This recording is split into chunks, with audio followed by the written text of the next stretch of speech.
Audio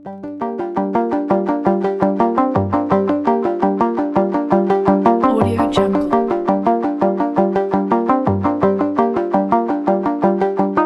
Entonces, buenas tardes. El día de hoy la revisión es de empiema pleural. El doctor Andrés Villada fue quien me asesoró para esta revisión. Bueno, entonces, para empezar, digamos que vamos a hacer brevemente un recuento anatómico. Recordar pues que tenemos dos cavidades pleurales, una a cada lado del mediastino, que existen dos pleuras, la pleura parietal, pues que está en relación con esa cavidad pleural, y la pleura visceral, que es la pleura que está completamente adosada al pulmón. Entre ellas hay un espacio, que es el espacio pleural. En este espacio existe pues una cantidad de líquido que permite el movimiento de esas dos pleuras. Recordar que la pleura parietal recibe el nombre según la estructura con la que esté en relación, de tal manera que tenemos una pleura parietal cervical, una pleura parietal costal, diafragmática y mediastínica. Los pulmones, como vemos acá en esta imagen, digamos que no rellenan completamente esa cavidad pleural y digamos que los espacios donde se forman los recesos pleurales es donde ambas pleuras parietales se van a unir. El receso costomediastínico es uno de ellos, pero el más importante, al menos pues como para esta charla, es el receso costodiafragmático, siendo este el sitio de mayor acumulación de esos líquidos. Un poquito pues como de fisiología, entonces el fluido, digamos que depende del balance de las diferencias de la presión hidrostática y de la presión oncótica entre la circulación sistémica y pulmonar y pues ese espacio pleural. Los linfáticos de la pleura parietal van a reabsorber el líquido pleural y es importante saber que estos linfáticos pueden reabsorber mucho más de lo que se produce pues de líquido. Entonces digamos que para que exista un derrame clínicamente significativo se requiere que la producción de fluidos sobrepase pues como esa capacidad de reabsorción. Acá a la derecha vemos los cambios de presión intrapleural en inspiración y en expiración. Acá tenemos un pulmón pues con su capacidad residual funcional, es decir, al final de la expiración, cuando no hay pues como movimiento de aire, en el cual la presión alveolar es igual, digamos, que la presión barométrica, por lo tanto la presión va a estar en cero. Cuando iniciamos la inspiración, se contrae el diafragma, se va a ensanchar la pared torácica y esa presión intrapleural se va a hacer negativa. Y en la expiración se aumenta la presión alveolar por encima de la barométrica, por lo que la presión intrapleural se torna positiva. Dentro pues como de la composición de líquidos pleurales, es importante que recordemos que en humanos se estima una cantidad de líquido pleural de aproximadamente, yo pongo acá el puntero, de aproximadamente 0.1 a 0.2 cc por kilo. En condiciones normales tenemos proteínas de 1 a 2 gramos por decilitro. La glucosa va a ser la misma que la del plasma. La deshidrogenasa láctica, un 50% menos que la que tenemos en el plasma. Respecto a las células, los leucos, un 10%, y el resto, lo que vemos aquí descrito pues en la diapositiva. Entonces, aunque el tema pues que me correspondió es específicamente de empiema pleural, sí es como bien importante que recordemos algunas cosas grandes de derrame pleural. Entonces, aquí, digamos, en esta diapositiva está como la diferencia a grandes rasgos, pues, de un transudado y un exudado. Recordar que el transudado se da es por alteración de presiones, de la presión hidrostática o de la oncótica, que aumenta la hidrostática, disminuye la oncótica, y eso va a favorecer la salida de líquido, pues, como a este espacio, pues, que es el espacio pleural en este caso. Pero, como vemos aquí, la membrana capilar está completamente íntegra. Por lo tanto, digamos que las proteínas que van a salir van a ser pocas porque como son grandes, no van a atravesar pues esa membrana, digamos que de manera fácil. Al igual que la deshidrogenasa láctica, porque si bien digamos que es una proteína enzimática, pues es proteína al fin y al cabo. La glucosa, por el contrario, digamos que sí puede atravesar como fácil esa membrana, se filtra sin problemas, pudiendo, digamos que ser normal a la cantidad comparada con el plasma. Entonces tendremos un líquido con pocas proteínas, con glucosa normal y con poca pues deshidrogenasa. Por el contrario, acá lo que ocurre en el exudado es que la membrana capilar sí va a estar alterada porque va a existir pues como un proceso inflamatorio, lo que va a aumentar como esa permeabilidad capilar. Por lo tanto, digamos que va a ser como más fácil que salgan las proteínas a este espacio. Aquí se va a activar pues como todo el sistema inmune, hay atracción de glóbulos blancos. Entonces, en el caso de que sea pues como infeccioso, que es el caso del empiema pues del que vamos a hablar, esos microorganismos van a consumir la glucosa. Y por la destrucción celular se va a dar como un aumento pues en la deshidrogenasa láctica, por lo tanto eso genera pues un ambiente ácido con una disminución del pH. En este orden de ideas, acá en el exudado tendremos un aumento de proteínas, una glucosa baja y una deshidrogenasa láctica que está aumentada. Esto aquí es simplemente como para que recordemos algunos pues mecanismos del derrame pleural. Entonces, aumento de la presión hidrostática, disminuye la oncótica, puede haber obstrucción del drenaje linfático, paso del líquido desde otras cavidades u orígenes, por ejemplo, de la cavidad peritoneal, rotura del conducto torácico, entre otros. Bueno, los criterios de Light se han usado ya desde hace mucho tiempo, desde hace muchos años, para diferenciar un exudado de un transudado. Aún esos criterios siguen vigentes. Tienen una sensibilidad de casi el 100% para exudados y una especificidad del 77%. Recordemos cuáles son los criterios de Light. Entonces, proteínas de líquido pleural sobre las del plasma más de 0,5, deshidrogenasa líquido pleural sobre plasma 0,6 y una deshidrogenasa en líquido pleural más de 2/3 el límite normal pues sérico.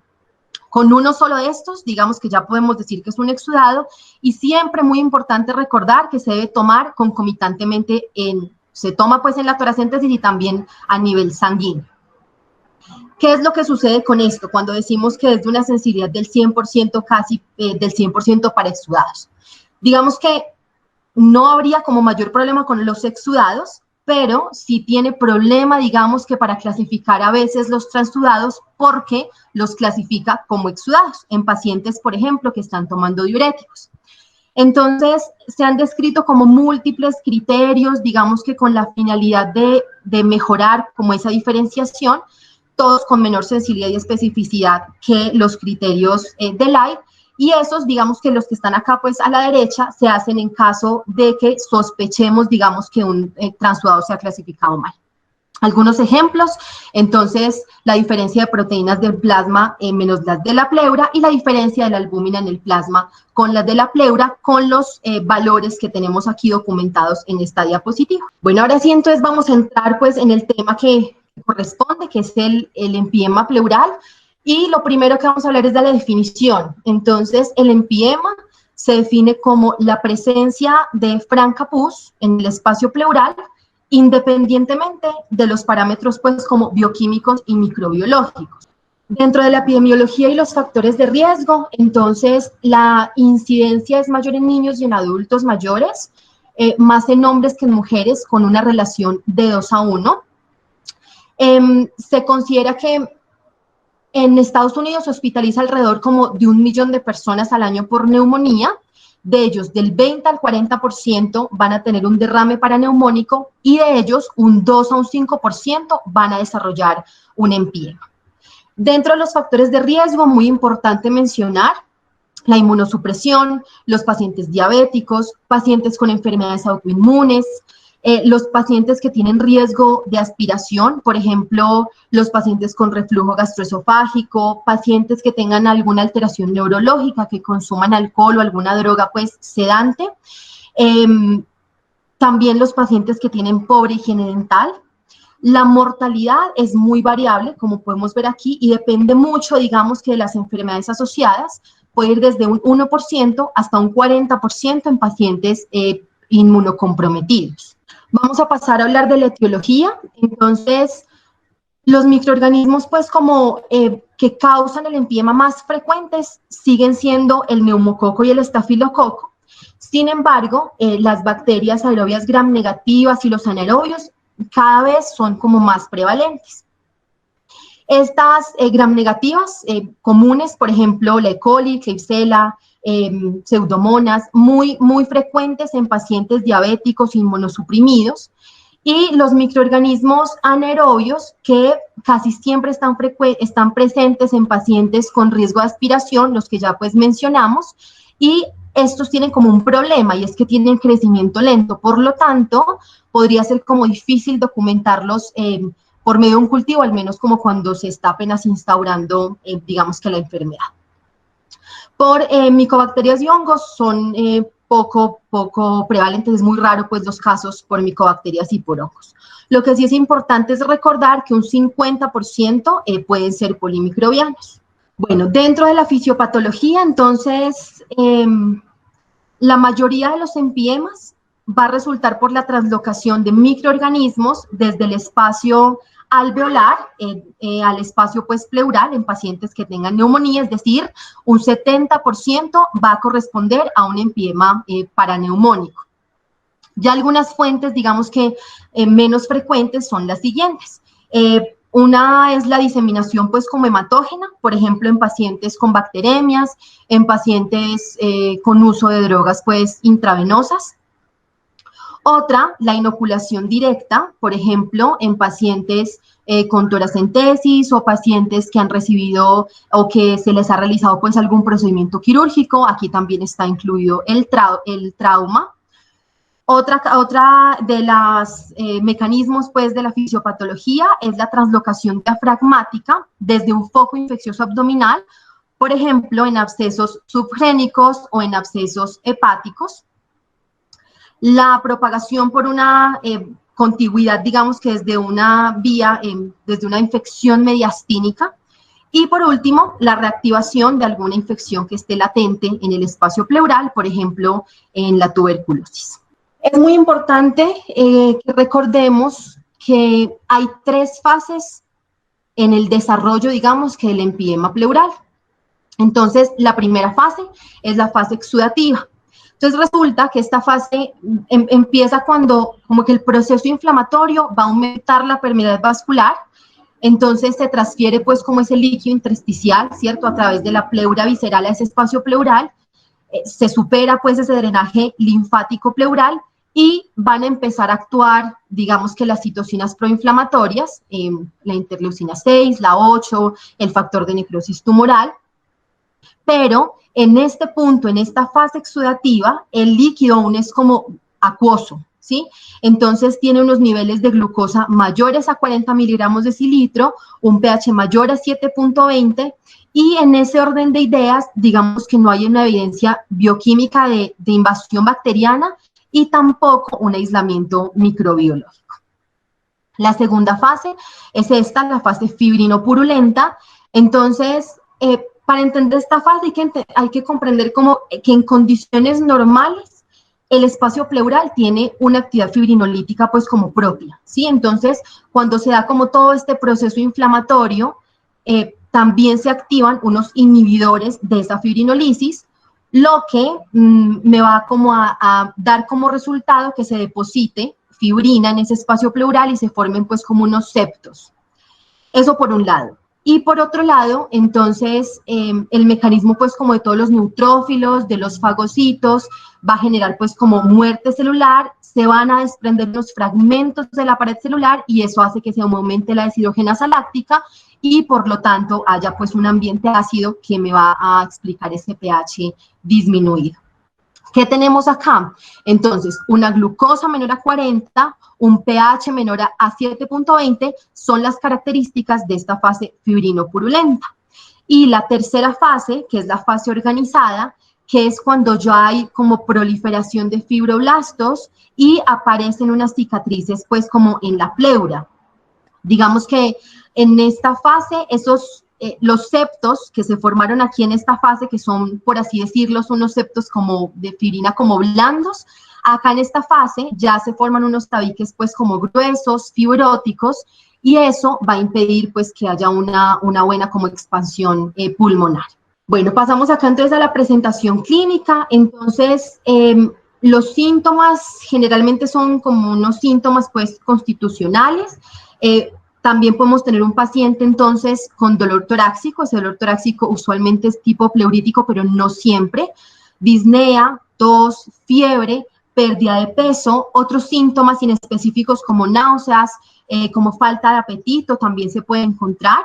Y al examen físico, entonces, podemos tener un paciente, pues, que sí esté muy sintomático, pero que no luzca tóxico, hasta un paciente, pues, francamente séptico. Al examen físico, hipoventilación, matidez a la percusión. Entonces, digamos que los síntomas nos ayudan como a sospechar, ¿cierto?, que la enfermedad, pues, está probablemente en el sistema respiratorio, en el parénquima o en la pleura. Y vamos a proceder al siguiente paso, que van a ser las imágenes diagnósticas.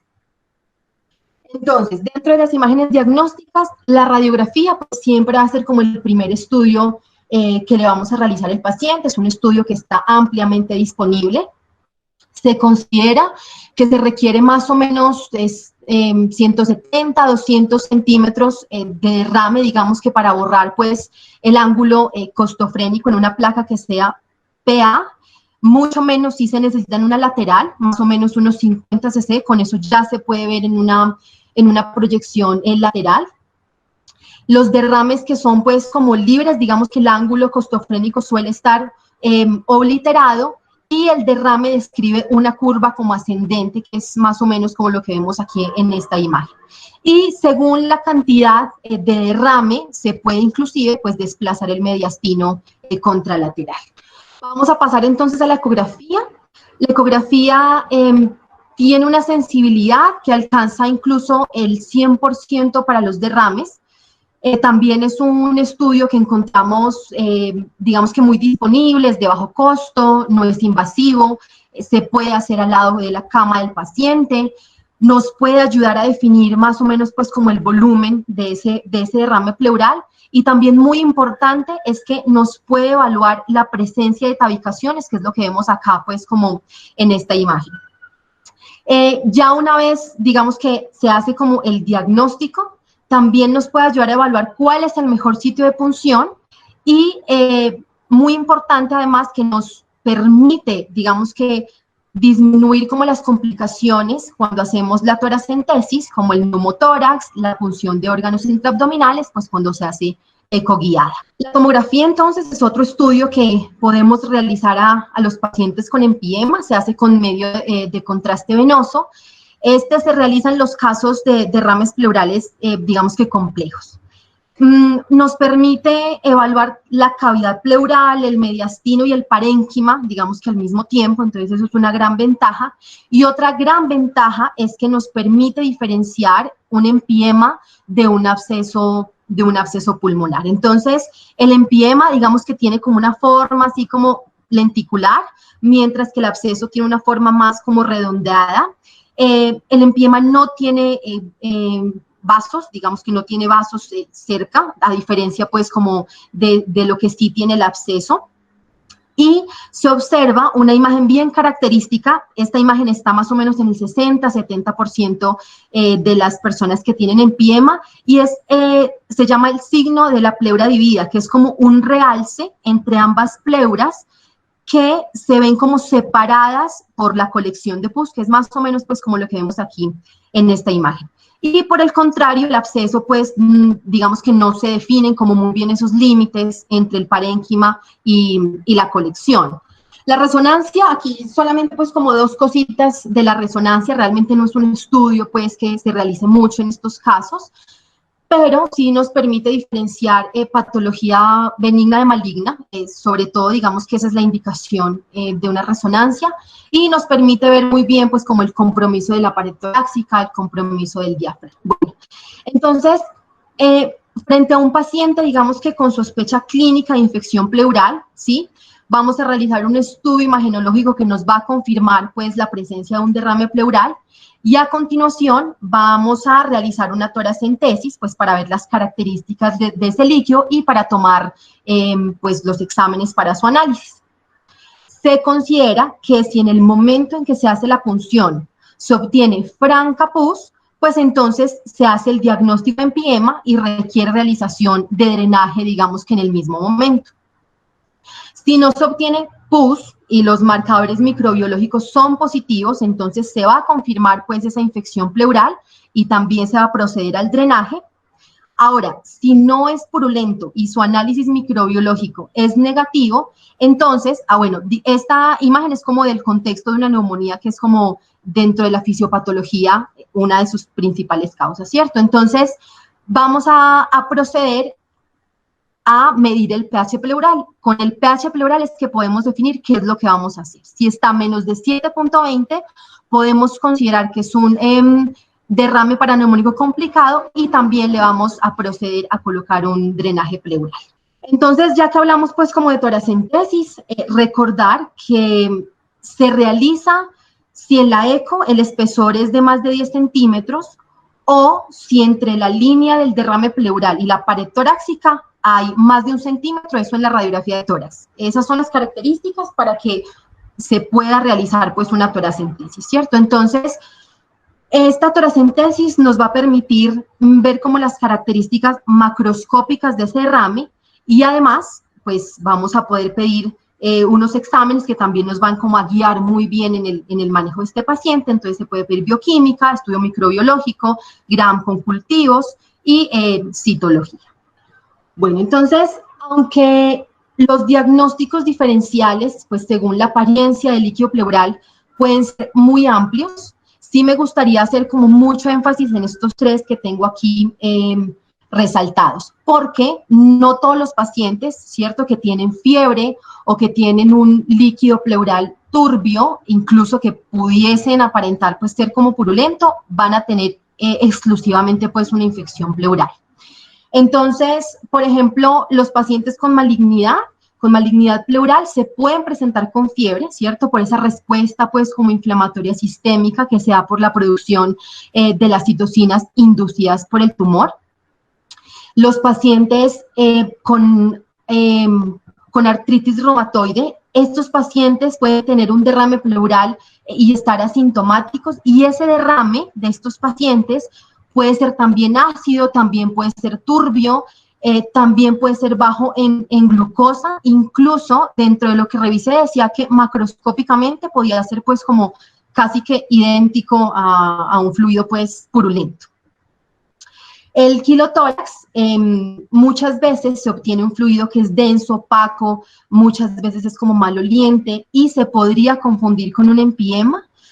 En este caso, entonces, mediante centrifugación, digamos que se puede hacer como ese diagnóstico diferencial cuando queda, pues, digamos que el aspecto lechoso característico del quilotórax, y pues ya luego se va a confirmar con los hallazgos de laboratorio de triglicéridos, de colesterol.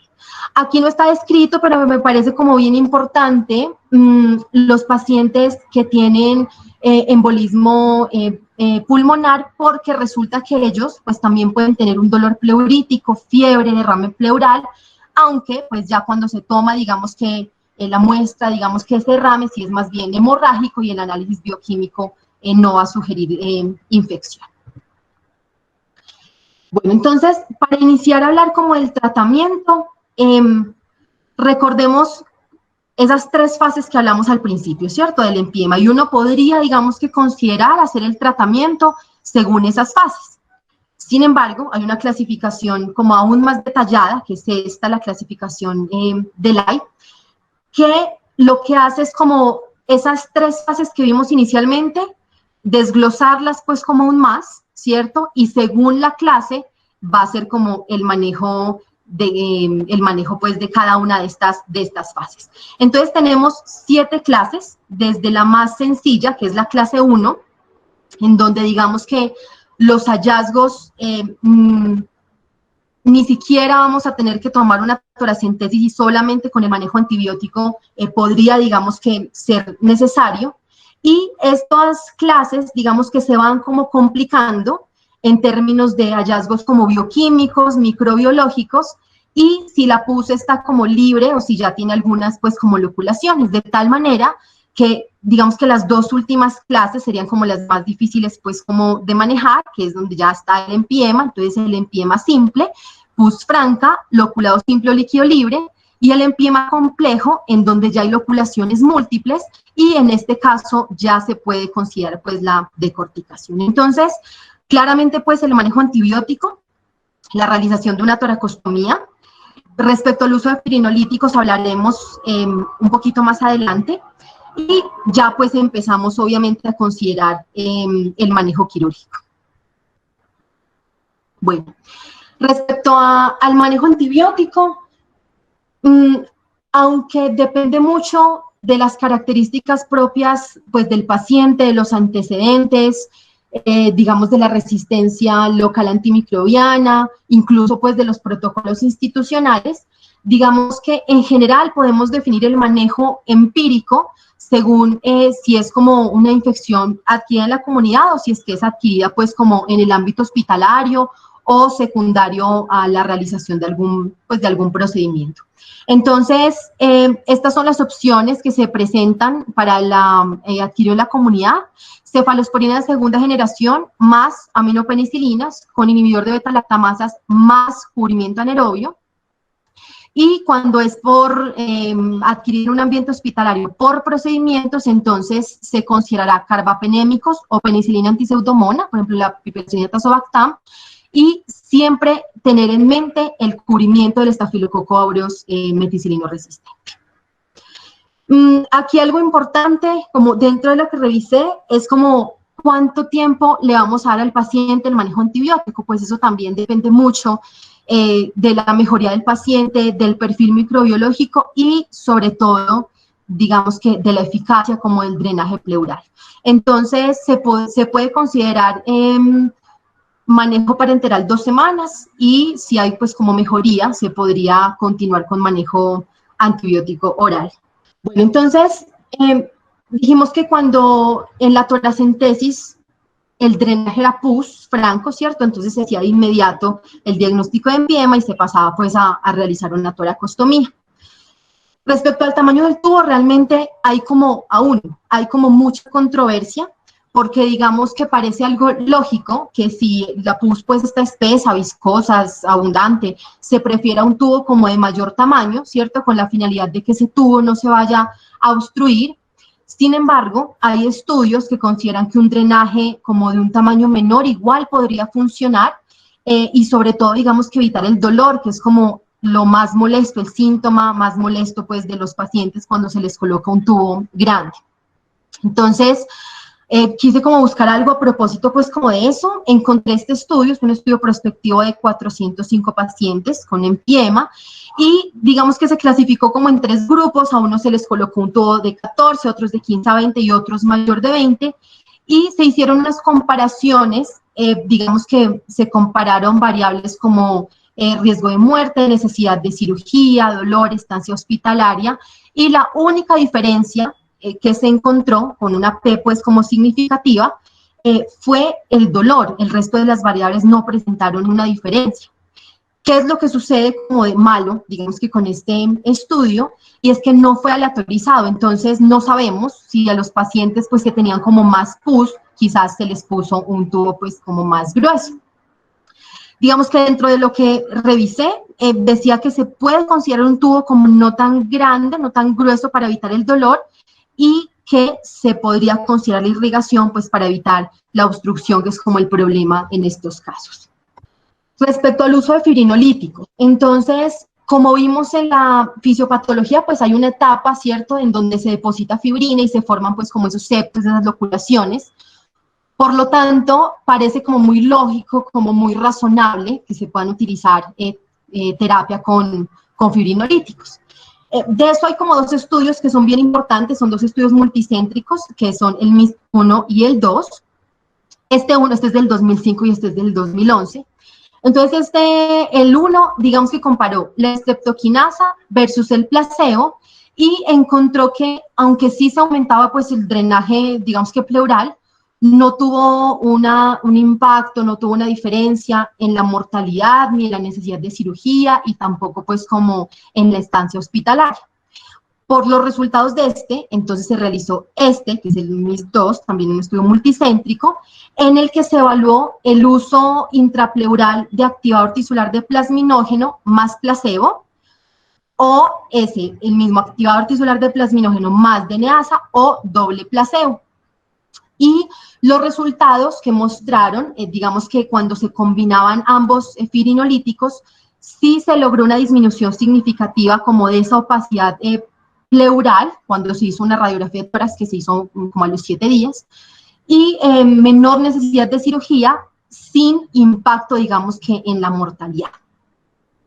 Resulta que la Sociedad Torácica Británica, como que en sus guías, concluyó que el uso de fibrinolíticos no es una indicación de rutina. Sin embargo, pues me llamó la atención es que esta recomendación salió antes de que se hiciera este estudio MIS-2. Entonces, digamos que buscando como un estudio más reciente que hablara como un poco más pues como del uso de fibrinolíticos y en pie, me encontré este estudio. Este es un metaanálisis del 2014, 900 pacientes aproximadamente, se realizaron 10 ensayos clínicos y se incluían en esos ensayos clínicos el uso pues de diferentes fibrinolíticos, entonces estreptoquinasa, uroquinasa, TPA, y el objetivo, digamos que fue evaluar como la eficacia del uso de fibrinolíticos intrapleurales, pues como para el tratamiento del empiema y del derrame paraneumónico. Entonces, respecto como a la mortalidad, no hubo diferencias estadísticas. Respecto a la reducción como de los días de hospitalización, sí hubo una diferencia más o menos de unos 6 a unos 8 días, sin incrementar los eventos adversos. Y también hizo un análisis como de subgrupos, encontrando que la uroquinasa fue como el único que mostró disminuir como la necesidad, digamos, que de intervenciones quirúrgicas. ¿Cuál es como la dificultad? Es que si bien, digamos que el MIS-2 y han demostrado sus beneficios, se considera que son estudios como muy heterogéneos y que en la mayoría el objetivo principal era como la reducción del derrame. Pero digamos que no se pueden como recomendar de rutinas, como una directriz establecida, es decir, que no podemos decir que para todos los pacientes se puedan utilizar fibrinolíticos. Manejo quirúrgico. Entonces, una vez se toma la decisión de realizar un manejo quirúrgico, según pues la clasificación, como vimos, se puede hacer vía abierta o vía toracoscopia, o sea, una videotoracoscopia asistida. Entonces, independientemente de cuál de los dos se vayan a utilizar, hay como dos objetivos claros, ¿sí? Uno, que es tratar de evacuar completamente el material purulento, y otro es lograr una reexpansión, pues, pulmonar. Entonces, ¿cuáles son como algunas ventajas, digamos, que de la toracoscopia? En términos generales, digamos que podríamos decir que da menos dolor, menos sangrado, menor estancia hospitalaria, la posibilidad nos permite, pues, si es que es necesario, convertir a cirugía abierta, y quizás como desventaja, pues sí es más demorada y requiere una curva de aprendizaje. Y algo muy importante, pues es que obviamente para poder hacerla, el paciente debe tolerar la ventilación por un solo pulmón. Esta es una imagen de un empiema. Aquí se pueden ver pues como esos septos de fibrina, esas loculaciones.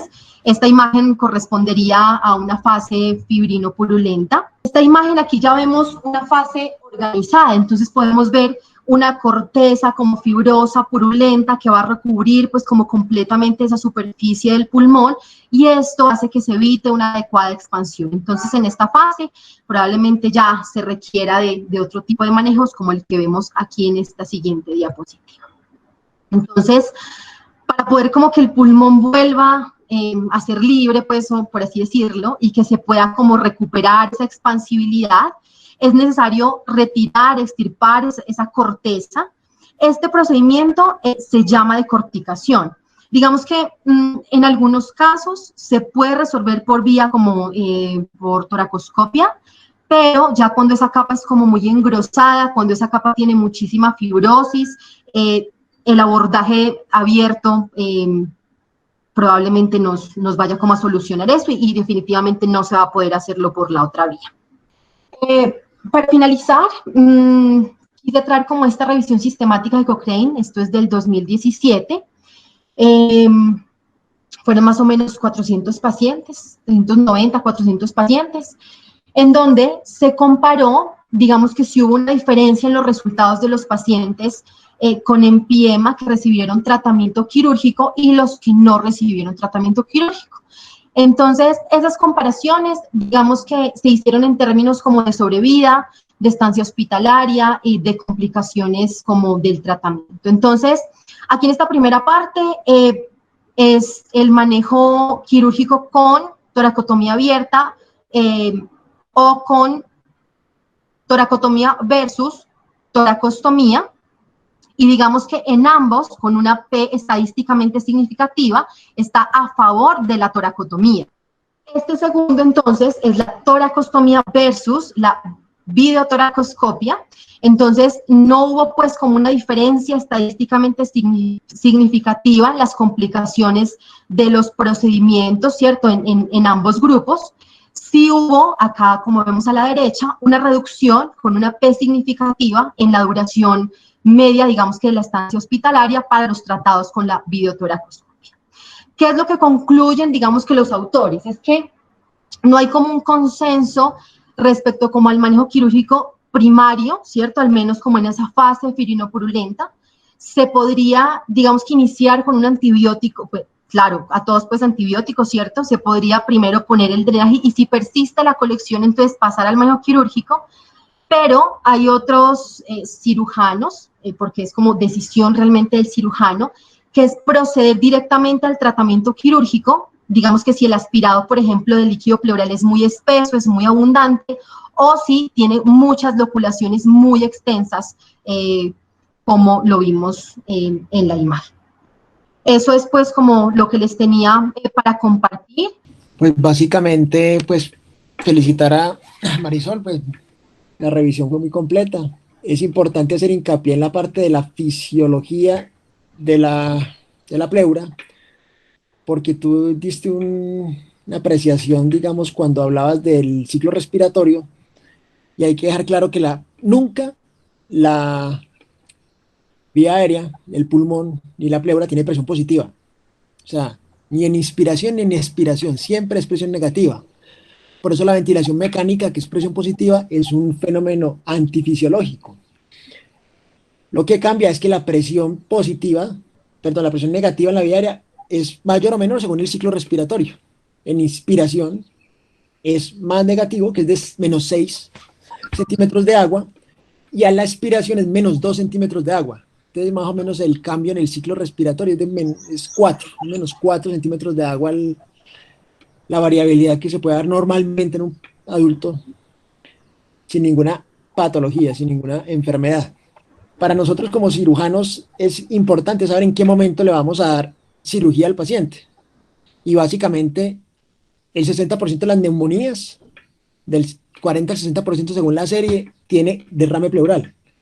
Lo importante ahí es que los derrames no se intervienen de entrada, porque la gran mayoría, como describió Marisol, se resuelven solitos con el antibiótico. La neumonía llega. Entonces, ¿qué problema hay ahora? La ecografía, porque como el advenimiento de la ecografía se ha extendido, entonces la ecografía tiene una sensibilidad muy alta para identificar el derrame pleural. Todos dicen derrame pleural, entonces todos quieren de una intervenir el derrame, instrumentarlo, drenarlo. Entonces debemos tener en cuenta de que no se deben instrumentar todos los derrames. Es del volumen, los grandes volúmenes, más de 500 centímetros, el riesgo de que se organice y haya una complicación es más alto, pero es un derrame de 200 centímetros, ese se puede reabsorber solito y con el manejo antibiótico tiene el paciente, entonces no todos los derrames se tienen que intervenir, primera cosa. Lo segundo es la evolución del paciente. Si un paciente va en tratamiento antibiótico y va hacia la mejoría y ustedes ven que va evolucionando bien, no hay necesidad de ir más allá. En cambio, si un paciente tiene una evolución tórpida, ustedes ven que el derrame en vez de reducir va aumentando, porque puede ser un seguimiento ecográfico, que es lo más fácil de hacer. Entonces, en ese momento, si hay indicación de hacer primero que todo toracentesis. Como describió Marisol, hay que hacer los criterios del AI, porque evidentemente en el empiema y en el derrame paraneumónico, todos son, en su gran mayoría, exudados. Debemos saber en qué fase está, porque una cosa es estar en la fase exudativa y otra en la filinopurulenta, o finalmente la de organización. Entonces la fase se determina, como ella mostró muy bien, según el grado o número de leucocitos que presenta el líquido, más las otras asociaciones que son el pH, el valor de la glucosa, que son las variables que uno ve que van cambiando a medida que se complica más o evoluciona la patología pleural. Entonces se va a hacer mucho más ácido, va a disminuir el valor de la glucosa por el consumo, y va a aumentar el número de leucocitos. Entonces, según eso, uno ya toma la decisión de si hay que intervenir o no, o qué intervención le hace, porque definitivamente los estudios no han podido determinar qué es mejor, si un drenaje pleural, ya sea un DREN multipropósito con un pigtail o un tubo de tórax, o llevar al paciente a toracoscopia, porque lastimosamente meten todos los pacientes en la misma bolsa. Entonces, eso lo que hace es que los pacientes que tienen mayor riesgo, más complicaciones, digamos, como les digo, de la evolución tórpida del paciente, el que está más séptico, lo meten con el paciente que está más aliviado, que no tiene, que tiene una buena evolución de respuesta al antibiótico. Entonces no hemos podido saber si la cirugía es o no mejor que el tubo de tórax, porque todo cae el mismo número de pacientes, entonces va quedando igual. Entonces con esto, lo que yo les diría, básicamente, es hacer la toracentesis, mirar los criterios de Light, el grado de complicación, y según esos criterios de Light, el grado de complicación sea recuento leucocitario, acidez del pH, gram o cultivo positivo, o la evidencia de septos, o que se está pues organizando el derrame, ahí sí pues lo mejor es intervenir el paciente. En cuanto a intervenir me refiero a drenarlo, porque lo primero que hay que hacer es tratar de drenarlo, a no ser de que como el ataque que mostró Marisol, que se vea francamente loculado, pues eso sí no vale la pena meterle un tubo de tórax, porque evidentemente no va a drenar de manera pues espontánea. Entonces, finalmente, el uso de la fibrinolisis, digamos, usted mete un tubo, ¿en qué pacientes la cirugía no se considera? En pacientes que la operabilidad está comprometida, o sea, que el paciente está tan enfermo por su comorbilidad, enfermedad coronaria, falla cardíaca, hipertensión, diabetes no controlada, cosas así. Usted hace una evaluación global de la operabilidad del paciente. Si el paciente es inoperable por el alto riesgo anestésico y alto riesgo quirúrgico, entonces lo que uno debe hacer es poner el tubo de tórax y aplicar un fibrinolítico. En esos pacientes es la única indicación. ¿Por qué? Porque la tasa de éxito de la fibrinolisis es del 60 al 70%. En cambio, la cirugía, la tasa de éxito es del 99%. Entonces, si un paciente se puede operar, porque la condición lo permite, ¿para qué lo voy a exponer a un fibrinolítico sabiendo que tiene un riesgo de 30% de no ser efectivo? Entonces, digamos que la fibrinolisis se reserva para los pacientes que tienen que tienen alto grado de comorbilidad y que la operabilidad se ve pues comprometida en ese aspecto. No sé si tienen alguna pregunta. Tiene la palabra el doctor Nicolás Torres, residente de cuarto año. Profe, ¿cómo está? Buenas tardes. Y Marisol, muchas gracias por la presentación, me gustó mucho. Pues varias preguntas al respecto. Más o menos en el 2014 salió una guía sobre derrame pleural en paciente crítico y ellos hacen una consideración, pues que yo siempre he puesto en duda y quisiera saber su opinión, y es que todos los pacientes sépticos con foco extrapulmonar que tengan derrame pleural debería ser puncionado, ya sea con objetivo diagnóstico o con objetivo diagnóstico terapéutico. Entonces sería como la primera duda. La segunda sería ¿qué tanta utilidad le dio usted a las pruebas tándem de PCR para identificación tanto de bacterias como de virus causantes del empiema pleural? Y la tercera es cómo interpretar los resultados de los test de ADA en líquido pleural, sabiendo que la sensibilidad puede estar entre un 60 y un 70% con una especificidad muy alta, es decir, en nuestra prevalencia con un valor predictivo negativo muy alto, pero con una tasa de detección de tuberculosis muy baja. Bueno, digamos que, a ver, bueno, lo de la UCI, el derrame pleural en UCI siempre ha sido pues algo que es controversial. Entonces, los estudios han mostrado que el paciente con derrame pleural de UCI, no séptico, no se debe puncionar. O sea, el paciente con derrame pleural de UCI no se debe puncionar a no ser que tenga una complicación. ¿Cómo complicación? Que el derrame está progresivamente aumentando, que hay dificultad para el desmonte de la ventilación mecánica y se sospeche que el problema es restrictivo, o sea, que el derrame pleural está poniendo restricción y está afectando la mecánica ventilatoria, o que el paciente tenga una sospecha de infección. Si tiene sospecha de infección, evidentemente, pues lastimosamente toca puncionar, o sea, toca. ¿Por qué? Porque toca saber si es exudado o trasudado y toca hacer el estudio microbiológico del mismo. Entonces, si el paciente está séptico y tiene un derrame pleural, hay que puncionar, porque es un posible foco. Diferente fuera, está séptico, yo sé, estoy seguro que el foco es una pancreatitis o una peritonitis por una apendicitis perforada. Si yo tengo un foco y tengo el derrame, porque generalmente por paso de líquido de la cavidad abdominal hacia la pleura puede darse el derrame pleural, entonces uno podría contemporizar un poquito la punción del derrame. ¿Qué determinaría si se debe puncionar o no en ese caso? Es el volumen. A grandes volúmenes, pues toca drenarlo, como les digo, porque más de 500 centímetros el riesgo de complicación y organización es más alto. Entonces uno espera que el paciente, si sigue coleccionando y el derrame va aumentando con el tiempo, entonces es mejor puncionarlo y drenarlo.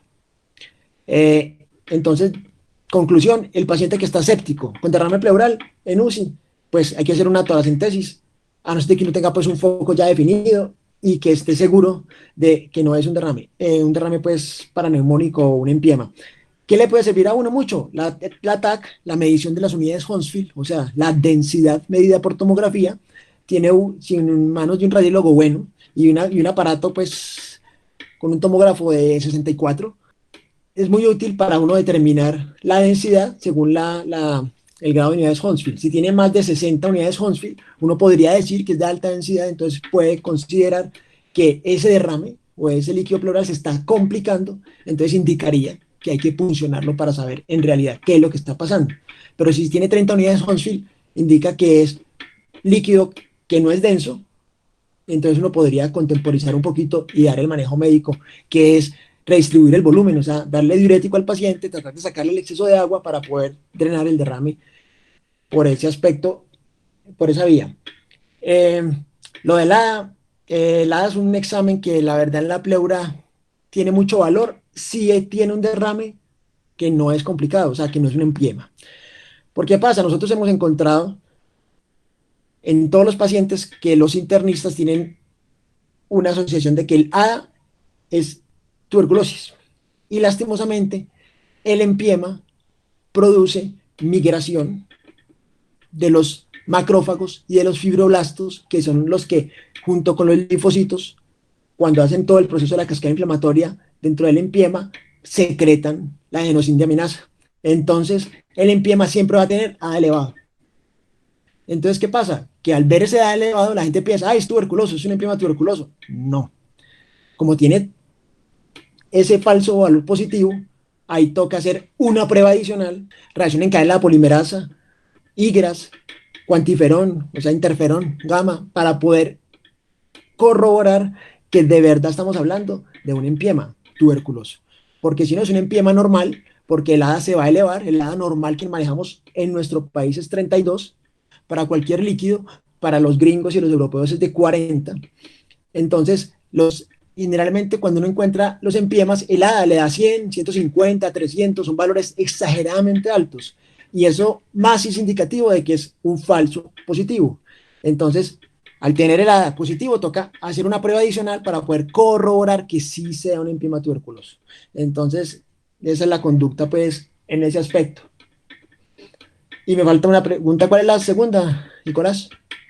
¿Qué piensa usted de los tándem de PCR para virus y bacterias en líquido pleural? Lo que pasa es que, digamos No, que yo he visto que ha sido una conducta como repetitiva de solicitar, pues como este tipo de pruebas que son pues muy costosas y poco disponibles, pero pues que a claras luces tienen una sensibilidad muy alta para detectar el microorganismo, pero que en líquido pleural tiene una sensibilidad que no es tan buena. Entonces no sé si uno puede orientar el tratamiento con eso. ¿qué pasa ahí? Ahí lo que usted está diciendo es lo que hay que mirar. O sea, el problema cuál es, lo que escribía Marisol cuando hablaba de la fisiopatología. El pulmón se inflama, la infección está dentro del parénquima pulmonar. Al inflamarse el pulmón hay un trasudado que primero se forma, antes de hacer un exudado, después se forma el exudado, pero ahí pasa material inflamatorio, más no pasan microorganismos. En primera instancia, la acumulación de líquido, por eso digo que es tan alta la incidencia de derrame pleural en neumonía, porque es que todas las neumonías, casi todas, la más de la mitad, tienen derrame paraneumónico. ¿El problema cuál es? Es que no todas se van a complicar, no todas van a ser empiema, son derrames paraneumónicos simples. Entonces, lo mismo pasa con las neumonías virales. Entonces, el hecho de uno hacerle a todos los líquidos pleurales el tándem de PCR, pues o el panel viral, es una gastadera de plata inoficiosa. O sea, si usted va a hacer el panel viral, hágaselo a la vía, al tracto respiratorio, haga una broncoscopia y haga una bronca alveolar, que ahí es donde está la enfermedad. Porque si yo voy a estar haciéndole al líquido pleural el panel viral, me va a dar negativo. O sea, en la mayoría, pues menos del 10% van a dar positivos, entonces no hay, pues no es costo efectivo. Entonces digamos que yo pienso que es una conducta que no es adecuada. Si me permite una última pregunta antes de finalizar con la intervención. No sé, ¿usted cómo le da manejo, por ejemplo, al paciente hospitalizado en un contexto de una neumonía, un derrame paraneumónico, que uno interviene el derrame pues por restricción respiratoria, además por estudio, pero que el paciente se queda, digamos, con drenajes, digamos, elevados por la toracostomía? Entonces, el paciente que produce, por ejemplo, 300 cc o 400 cc al día de un líquido claro, que pues evidentemente ya no es inflamatorio ni es hemorrágico, y que, digamos, uno no lo puede, digamos, entre comillas, destetar de ese tubo. ¿Usted les quita el tubo o les hace algo más? No, esos tubos en pacientes que ya han sido tratados y que tienen un manejo en la unidad de cuidado intensivo que evidentemente tienen sobrecarga de volumen y evidentemente el tubo entre más estancia tenga, más irritación pleural produce, entonces más va a exudar la pleura. Esos tubos hay que quitarlos porque inclusive los últimos estudios en cirugía torácica electiva han mostrado que en loectomía en posoperatorio no puede quitar el tubo con 500 centímetros de débito, o sea, porque nosotros nos han educado en que 100 a 200 centímetros debe ser el valor para poder retirar el tubo y es uno de los criterios de quitar el tubo, pero eso cada vez más estudios han mostrado que no, que puede ir 300, 400, ya vamos en 500, vamos a ver hasta cuánto llegan, que uno después de una cirugía torácica puede quitar el tubo con 500 centímetros de débito, de producción. Ah, doctor, produjo 450, no, quítelo. Entonces, esos pacientes de UCI específicamente que tienen un tubo de larga estancia y usted ya considera resuelto el problema pleural, quita el tubo, o sea, ese tubo hay que quitarlo, porque entonces, hagámosle pleurodesis. Entonces, ¿qué problema hay? La pleurodesis es una intervención invasiva que tiene riesgo de complicaciones, tiene riesgo de sobreinfección, tiene riesgo de SDRA, o sea, de síndrome de distrés respiratorio aguda por inflamación pulmonar. Entonces, uno agregar una morbilidad sabiendo que no hay indicación no es prudente. Entonces, ese tubo en el paciente crítico hay que retirarlo y esperar la evolución. Que recolectó o volvió y se presentó, recibió, hay que mirar qué tipo de líquido es, porque como les digo, el paciente de UCI, todos son sobrecargados, todos están con inflamación, entonces aumenta la posibilidad de exudar la pleura, asociado a que todos están desnutridos agudos, entonces tienen hipoalbuminemia, entonces todos son factores que van a predisponer para un derrame pleural recidivante. Entonces uno tiene que entender que esa agua en la pleura es normal, es natural, es como le llaman las piernas. Entonces el manejo no es meterle tubo a toda hora a todos los derrames, sino que es manejar la condición del paciente para poder sacarlo de la condición índice que tiene, o sea, la patología, y después llevarlo a un fin del proceso adecuado. Entonces el tubo hay que quitarlo. Conclusión. Gracias, profe.